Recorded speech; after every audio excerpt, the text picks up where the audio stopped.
morning. My name is Ginger, and I am your worship associate for the day.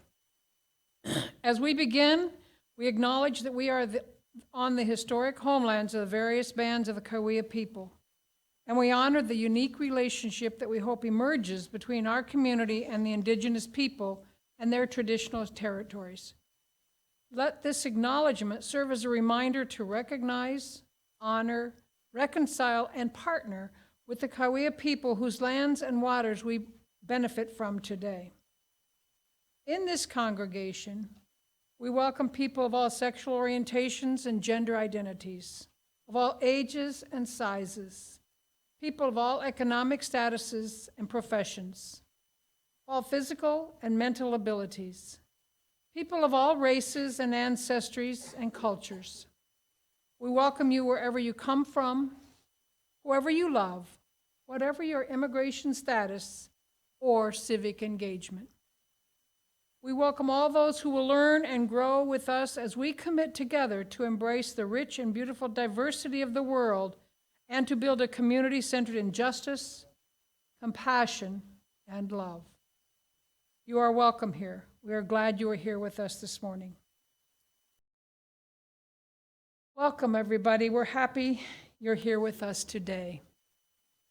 If you'd like to be on our email list to learn more about us and our programming, please contact us at admin@uucod.org. Now let's ring the Tibetan bowl to begin our service, then listen to our music for centering.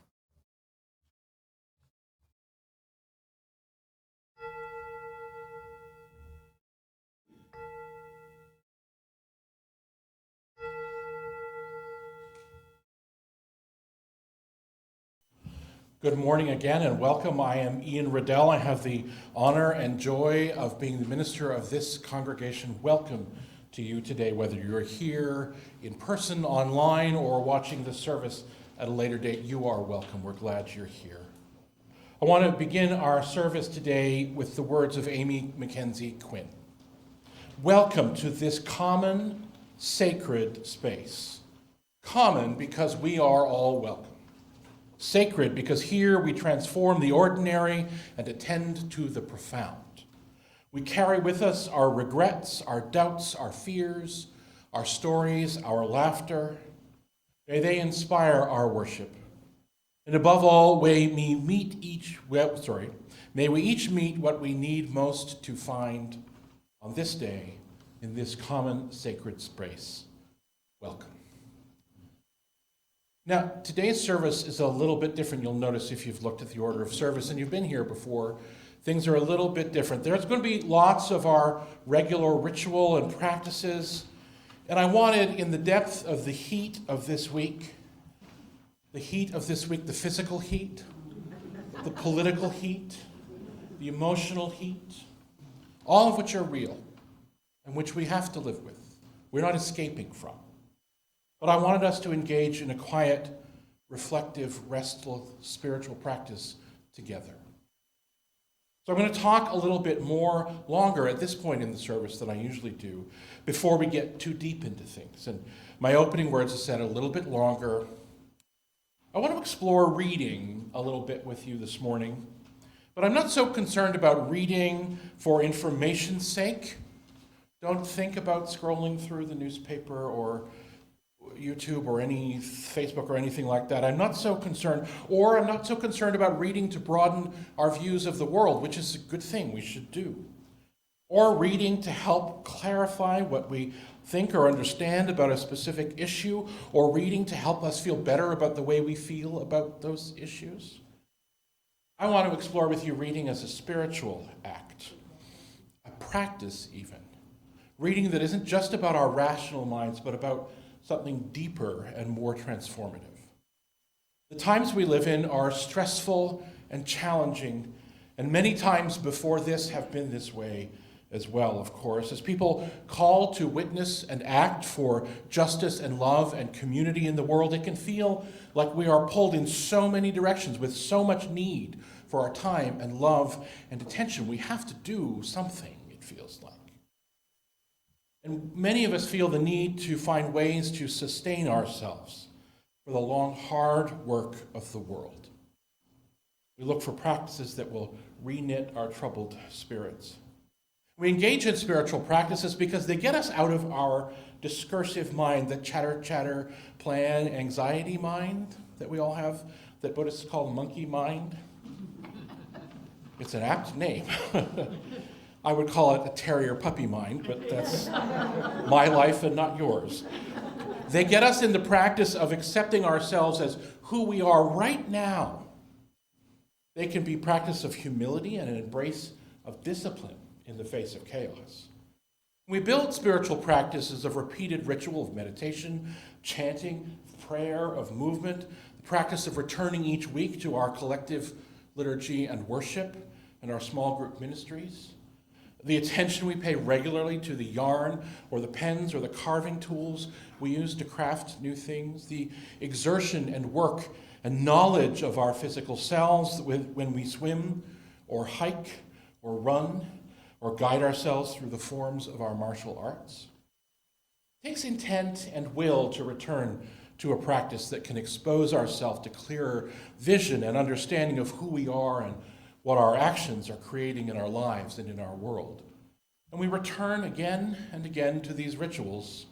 If we do them with commitment and honesty, we're faced more and more with deeper truths about ourselves and the possibility of being transformed by this understanding and this experience.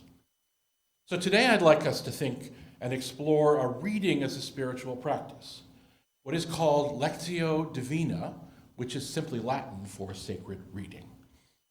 Now, many religious traditions have practices focused on reading, but the version I want to talk about today is originally a Christian practice, and I'm going to begin talking about it explicitly in that context and share how I think we can adapt and use it.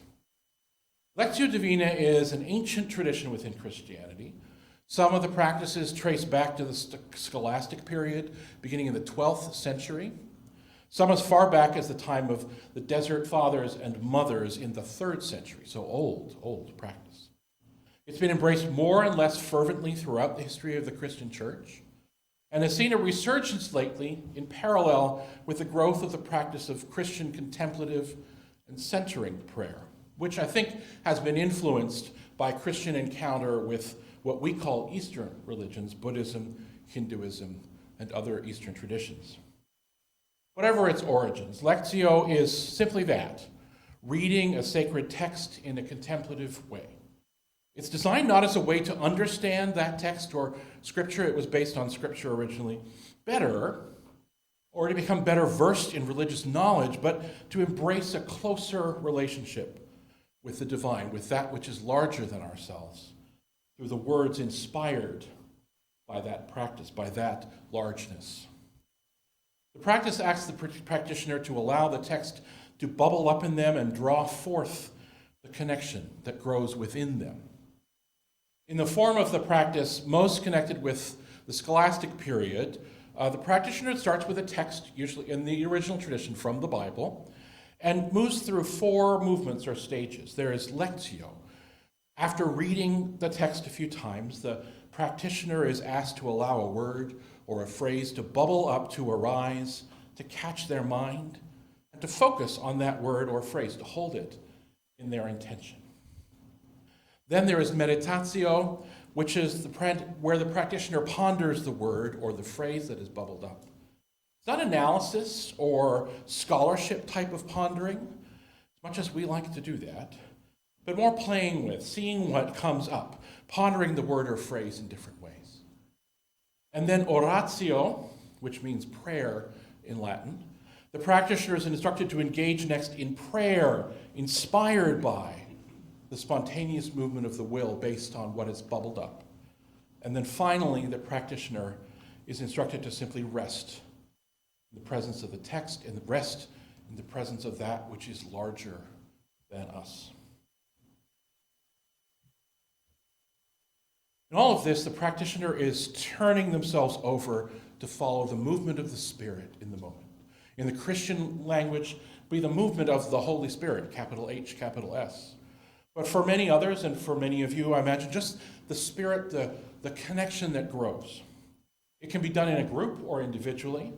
Sometimes it's done in silence, reading text in quiet. Sometimes the text is read aloud to a group or to yourself. Now, it's a very simplified description of the practice, and rather than talk more about it, we're going to dive in and explore the practice a little bit later this morning. In traditional Lectio, it is usually a biblical scripture that is used, chosen randomly or in planned progression through biblical texts, often the Psalms, with their embrace of the highs and lows of humanity's physical and spiritual lives, were read through systematically in this way. Or sometimes the writings of early Christians were used as these texts. Now, in our tradition, we know that we find inspiration in many sources. Remember, though, the texts that we choose for this have to be able to stand up to this level of contemplation. It needs to be wisdom literature, something that has some weight to it, probably not a limerick, but it could be any number of things, a poem, a reading, any number of things. Twice later in the service, I'm going to read a text aloud to you several times and ask you to move through the stages of this practice. And I'm going to describe what we're going to do in more detail as we get closer to those things. So I hope that you'll engage in this practice today. Turn yourself over to a different way of being on a Sunday morning, open to a new possibility. Maybe it's something you'll pick up and carry for yourself. Maybe it's something you already do. Maybe it's a thing that will just be for today. But I hope that you will join us together as we do this. And as we get ready to do that, we're going to sing together. And we're going to sing our opening hymn, Filled with Loving Kindness. We'll stay in our seats for this. We will sing it. There are 3 verses, 3 times through, with just one word that changes each time. So, Joel, please.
Now we have the chalice lighting.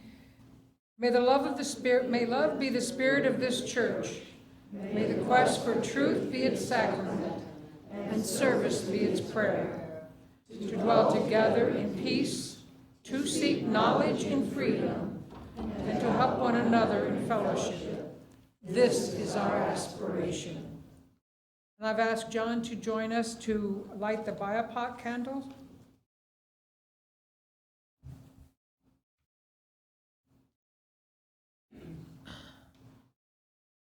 We light these candles in solidarity with Black, Indigenous, and other people of color as we journey together toward spiritual wholeness. May we, as a beloved community, work to dismantle racism and all forms of oppression. May we live out our principles so that justice, dignity, and equity for all prevail. Thank you, John. And this time we'd like to ask the ushers to come forward with the offertory. We ask that you consider all the people, all the communities, all the institutions we service by your donations. Thank you. We're going to engage in our first practice of Lectio Divina now. The text that we're going to use for this one is the 10th chapter of Ursula Le Guin's rendition, she wouldn't call it a translation, rendition of the Tao Te Ching by Lao Tzu. So I just invite you to be comfortable as you are comfortable in your seat. If you want to close your eyes, because that'll help you hear better, that would be great. If you don't, that's fine as well. What's going to happen is I'm going to read it twice to you and then invite you to notice what catches your attention. So I'm going to read it twice, leave a little silence. Then I'm going to read it again and invite you to ruminate on that thing that caught your attention. Find associations maybe in your life experience, memories might come up, maybe painful ones, but be careful with yourself, be gentle with yourself. Think about how the text is challenging you today, embracing you today. So that's the second. Then I'm going to read it again. And the traditional practice, the question would be, what prayer is rising up in you? And that may be what it is for you. But it could also be, what hope is rising in you?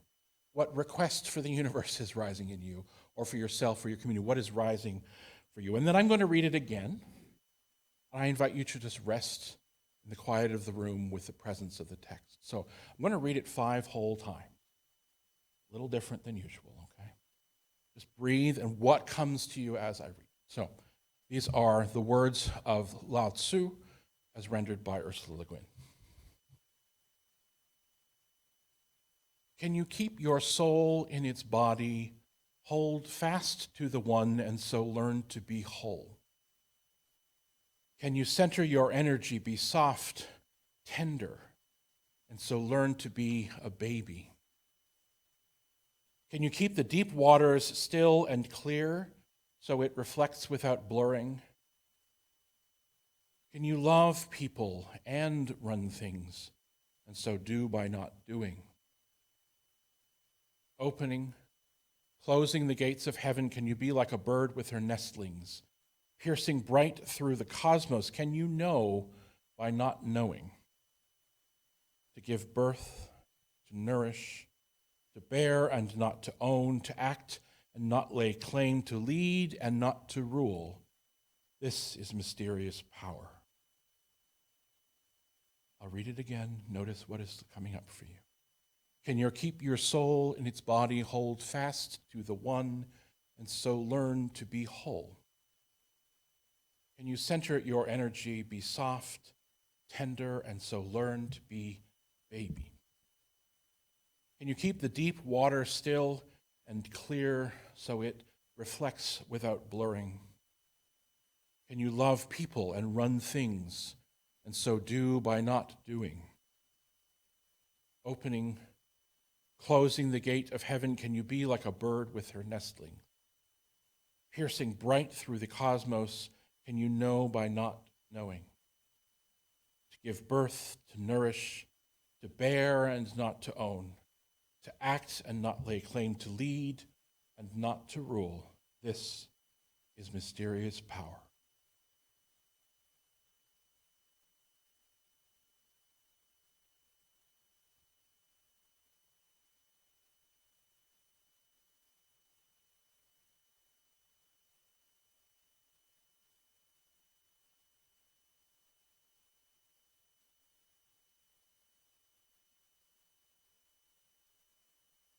read it again, and I invite you to ruminate a little on what has caught you.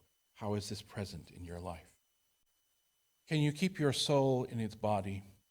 Hold fast to the one and so learn to be whole. Can you center your energy, be soft, tender, and so learn to be a baby? Can you keep the deep water still and clear so it reflects without blurring? Can you love people and run things and do so by not doing? Opening, closing the gates of heaven, can you be like a bird with her nestlings? Piercing bright through the cosmos, can you know by not knowing? To give birth, to nourish, to bear and not to own, to act and not lay claim, to lead and not to rule. This is mysterious power.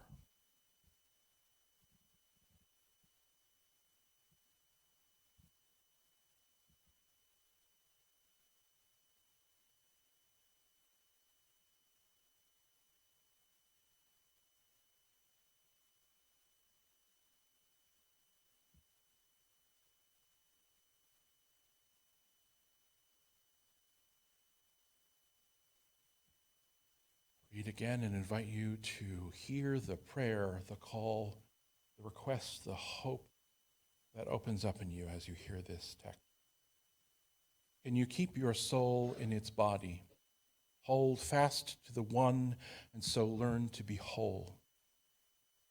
Can you center your energy, be soft, tender, and so learn to be a baby? Can you keep the deep water still and clear so it reflects without blurring? Can you love people and run things and do so by not doing? Opening, closing the gate of heaven, can you be like a bird with her nestlings, piercing bright through the cosmos? Can you know by not knowing?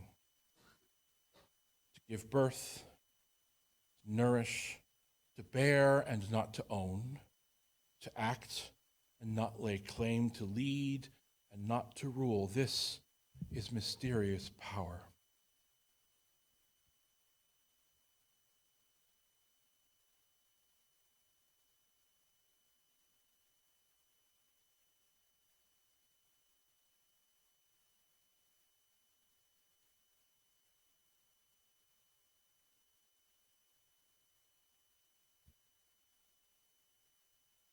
And one more time, just rest in the text and in all that has come to you.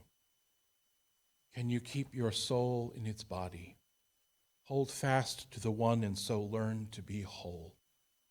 Can you center your energy, be soft, tender, and so learn to be a baby? Can you keep the deep water still and clear so it reflects without blurring? Can you love people and run things and do so by not doing? Opening, closing the gate of heaven, can you be like a bird with her nestlings? Piercing bright through the cosmos, can you know by not knowing?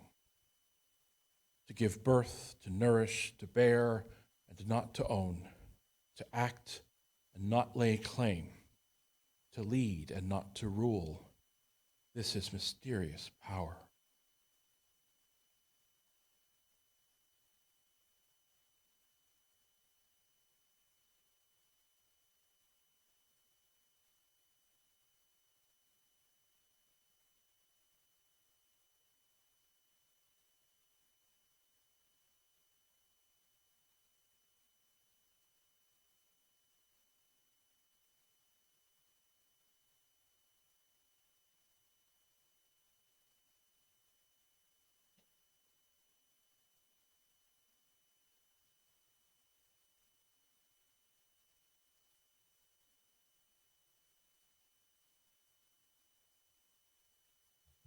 And as you're ready, just come back to this place. These are the joys and sorrows that have been explicitly shared with us today, but we come to this place carrying so much more personal joy, personal sorrow, community, and world joy and sorrow and anxiety. And so we pause for a moment now in more quiet and hold in our hearts all of those in our lives who are struggling and suffering, all of those in our community struggling and suffering, all those the world round who are facing fear, violence, war, and death. We hold in our hearts the people of Gaza and Israel. We hold in our hearts the people of Sudan and Congo. We hold in our hearts our trans neighbors and kin here in this country and around the world who face legislation and hatred combined. We hold in our hearts all of those in our country who face homelessness and who are met by disdain and hatred and blame.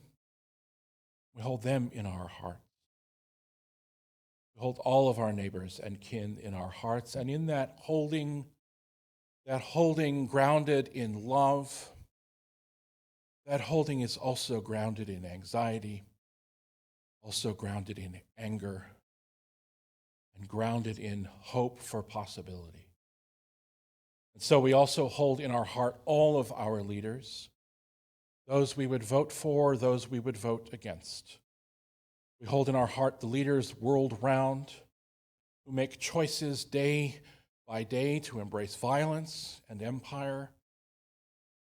We hold in our hearts a wish, a desire, a demand that change come to their hearts, that change come to their actions, that they choose peace, that they choose community, that they choose connection, that they choose dignity, and that they choose to see everyone that they represent as holy and worthy of dignity, worthy of life and thriving and possibility. This is the hope that our anger holds. So we pause in the quiet presence of this room, in the love that grows here, in our hearts, in our community. We pause and rest and hope together.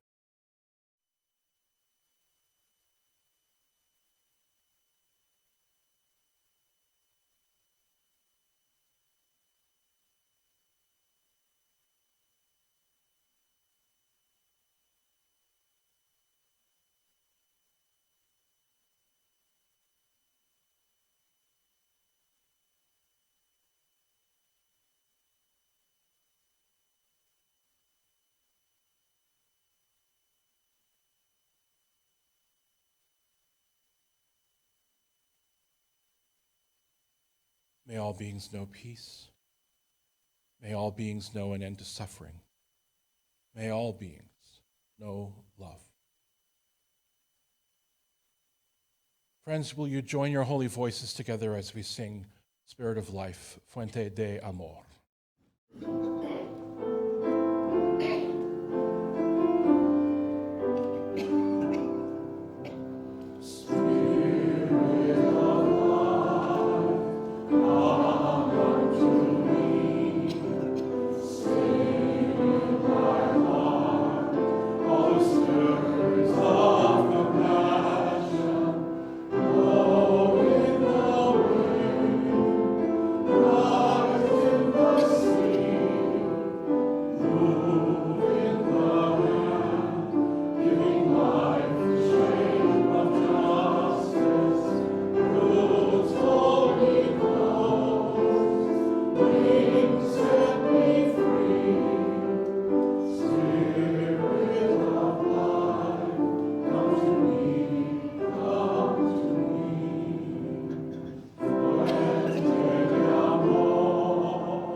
And so we're going to engage in a little more quiet and listening and reading now as we engage with the second piece of reading. This is a poem called Self-Compassion by poet James Cruz.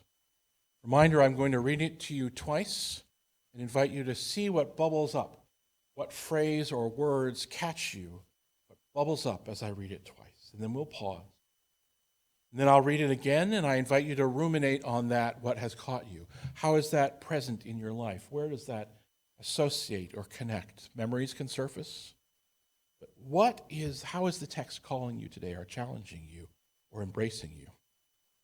And again, I will read it, and what prayer, what hope, what possibility, what asking of the universe, asking of yourself is welling up in you. And then I will read it a final time and invite you just to rest quietly in the presence of the love that surrounds us and the meaning of this text for you.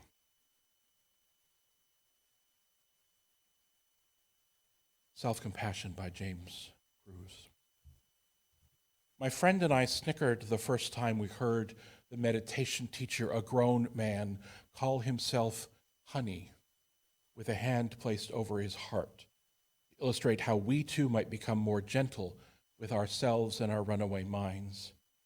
It's been years since we sat with legs twisted on cushions holding back our laughter, but today I found myself crouched on the floor again, not meditating exactly, just agreeing to be still, saying honey to myself each time I thought about my husband, splayed on the couch with aching joints and fever from a tick bite.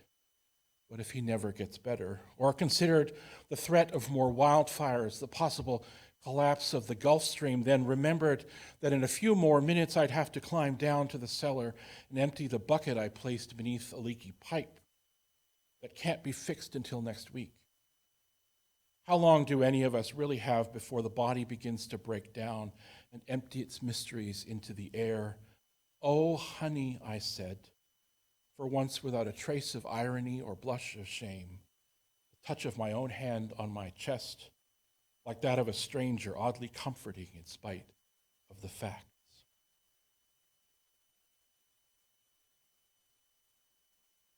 My friend and I snickered the first time we heard the meditation teacher, a grown man, call himself honey, with a hand placed over his heart, to illustrate how we too might become more gentle with ourselves and our runaway minds. It's been years since we sat with legs twisted on cushions holding back our laughter, but today I found myself crouched on the floor again, not meditating exactly, just agreeing to be still, saying honey to myself each time I thought about my husband splayed on the couch with aching joints and fever from a tick bite. What if he never gets better? Or considered the threat of more wildfires, the possible collapse of the Gulf Stream, then remembered that in a few more minutes I'd have to climb down to the cellar and empty the bucket I placed beneath a leaky pipe that can't be fixed until next week. How long do any of us really have before the body begins to break down and empty its mysteries into the air? Oh, honey, I said, for once, without a trace of irony or a blush of shame, the touch of my own hand on my chest like that of a stranger, oddly comforting in spite of the facts.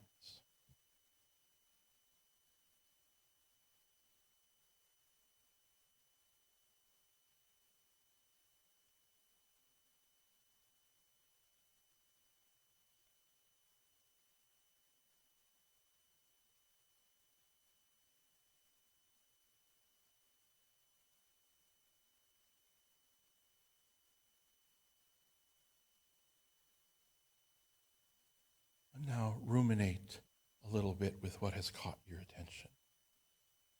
My friend and I snickered the first time we heard the meditation teacher, a grown man, call himself honey with a hand placed over his heart, to illustrate how we too might become more gentle with ourselves and our runaway minds.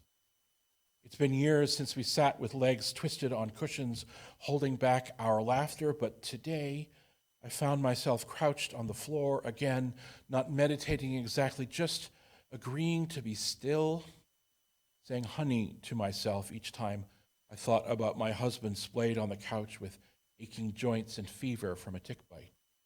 What if he never gets better? Or considered the threat of more wildfires, the possible collapse of the Gulf Stream, then remembered that in a few more minutes I'd have to climb down to the cellar and empty the bucket I placed beneath a leaky pipe that can't be fixed until next week. How long do any of us really have before the body begins to break down and empty its mysteries into the air?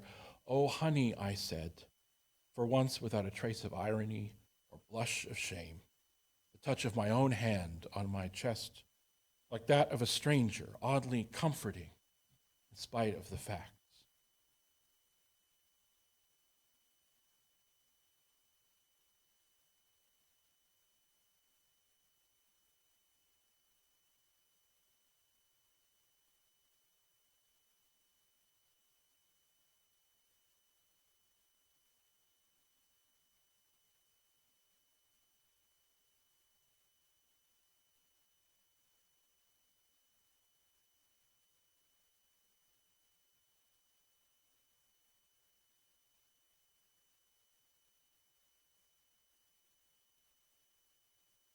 And now a prayer, a hope, a possibility, a request. My friend and I snickered the first time we heard the meditation teacher, a grown man, call himself Honey, with a hand placed over his heart to illustrate how we too might become more gentle with ourselves and our runaway minds. It's been years since we sat with legs twisted on cushions holding back our laughter, but today I found myself crouched on the floor again, not meditating exactly, just agreeing to be still, saying honey to myself each time I thought about my husband splayed on the couch with aching joints and fever from a tick bite. What if he never gets better?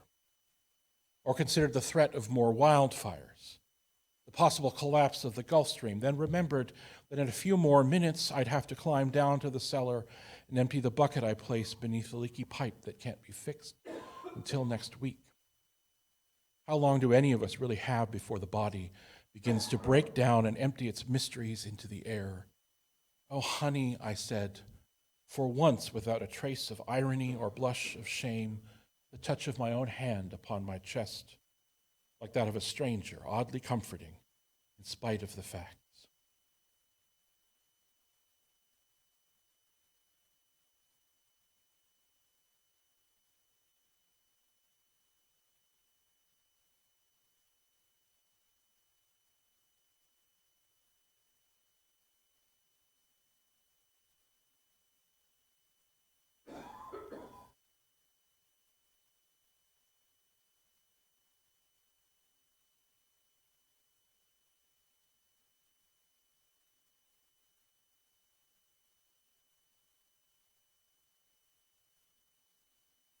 And now one more time as we rest. My friend and I snickered the first time we heard the meditation teacher, a grown man, call himself Honey, with a hand placed over his heart to illustrate how we too might become more gentle with ourselves and our runaway minds. It's been years since we sat with legs twisted on cushions holding back our laughter, but today I found myself crouched on the floor again, not meditating exactly, just agreeing to be still, saying honey to myself each time I thought about my husband splayed on the couch with aching joints and fever from a tick bite. What if he never gets better? Or considered the threat of more wildfires, the possible collapse of the Gulf Stream, then remembered that in a few more minutes I'd have to climb down to the cellar and empty the bucket I placed beneath the leaky pipe that can't be fixed until next week. How long do any of us really have before the body begins to break down and empty its mysteries into the air? Oh, honey, I said, for once without a trace of irony or blush of shame, the touch of my own hand on my chest like that of a stranger, oddly comforting in spite of the facts.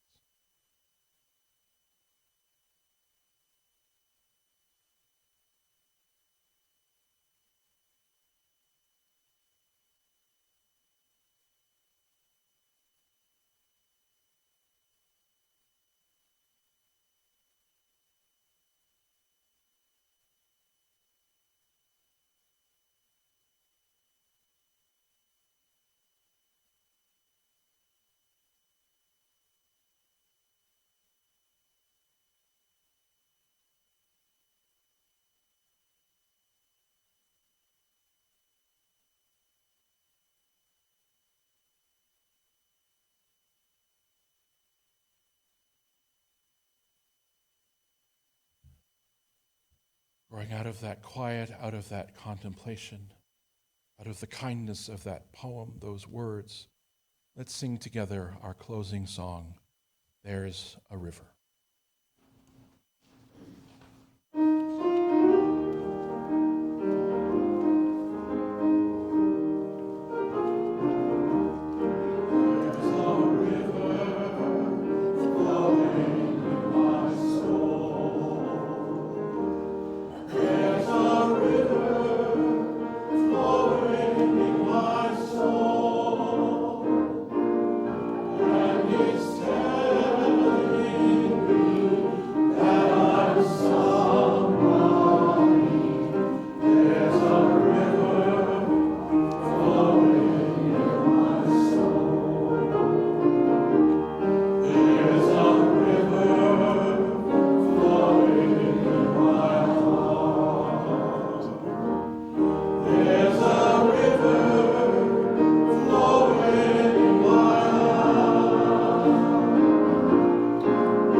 May we hear the voice of that river in our own hearts, and may we be that river, reminding everyone around us they are full of dignity and love, hope and possibility.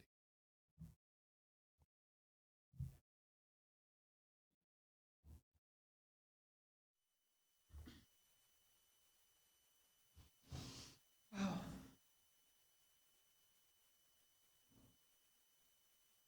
Before I read the congregational news, I'm going to take a moment to breathe in all the joy and love of this room. And thank you, Ian, for this incredible experience. We've got a few announcements today from the Social Justice Committee, and I'm asked to have a few prompts here.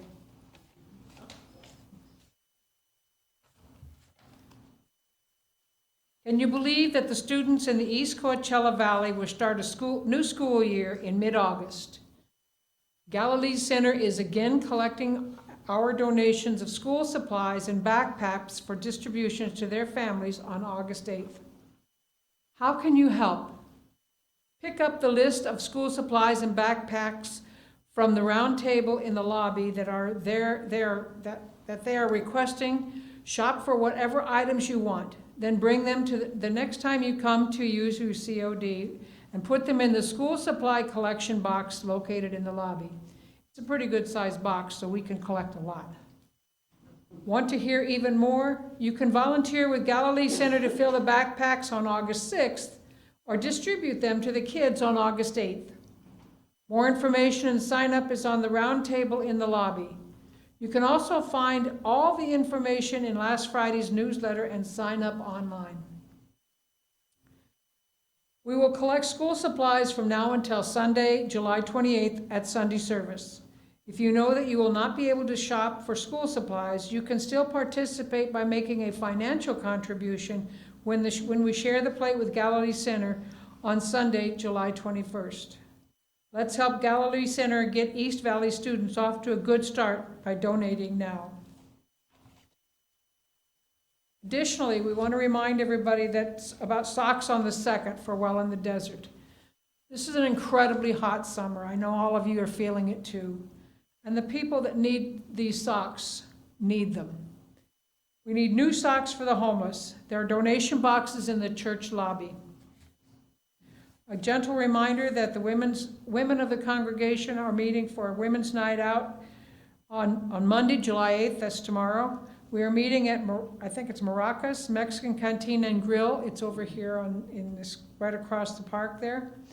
And you can contact Katie Foss to RSVP. Okay. Get my stuff out of the way here.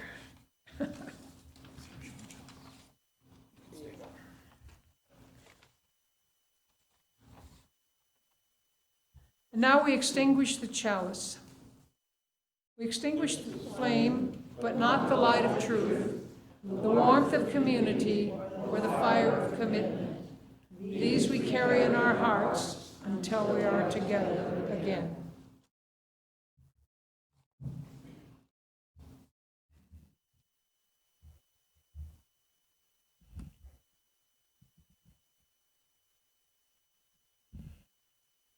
Can you do me a favor? Can you put your hand on your chest if you're comfortable? Can you say the word honey to yourself? Instead of this week, when the world threatens you, when you find, what can I do, what can I do, what can I do, what should I be doing more? You're not going to stop doing things.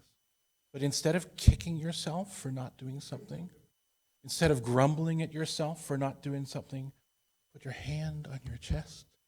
Say, oh, honey.